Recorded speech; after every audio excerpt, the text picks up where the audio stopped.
Hey, good afternoon, everybody. Bo here with Something Old, Something New Resale.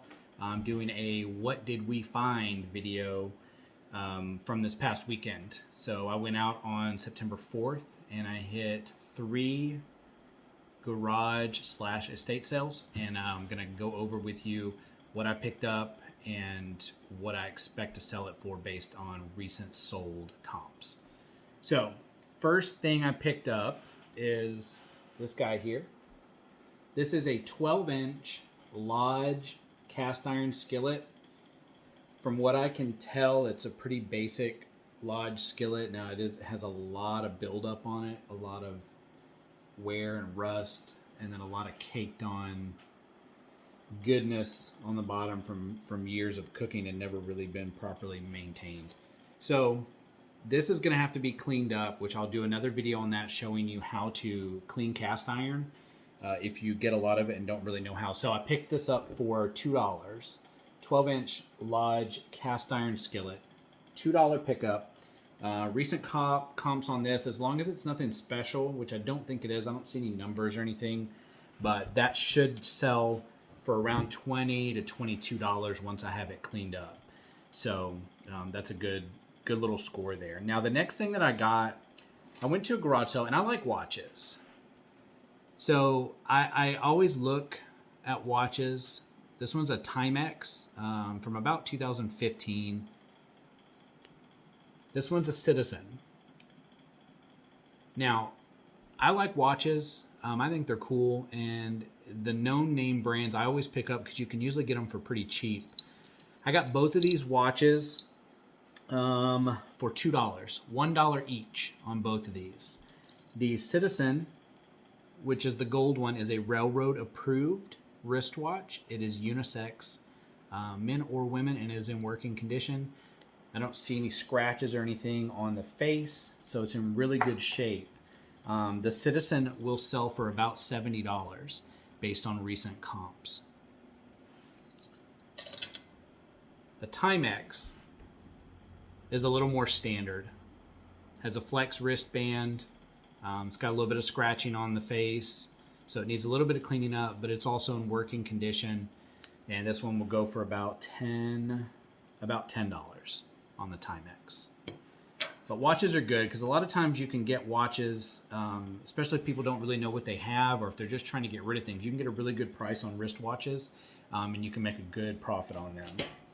Next, I picked up a Logitech V220 cordless optical mouse. It is brand new, and these brand new are selling right now for about $20. So picked it up for $2, and I'll flip this for about $20. New product is always a good thing. So next, I hit a little video game run here. I picked up a silver Sony PSP model 3001. It is missing the joystick cover here, which is not a big deal. I'll get a new one and replace. And I did have to order a battery pack for the back here because the battery pack was bubbled, which means that it's no good. So I got a new battery for it on the way. I spent $5 for the system and the cord. The battery pack cost me about $10, so we'll say $15 for those two. I also picked up 2 games for it for $1, 50 cents a piece on the games. So $16 total for the PSP system and the games, and I will flip that for about $80. So not bad there, even with having to repair the joystick cover and get a new battery. Still going to make a good profit on that. The other part of that video game bunch that I got, I don't know what you can see here and what you can't. I picked up a stack of Ps3 games that I'll pile up here in front of you.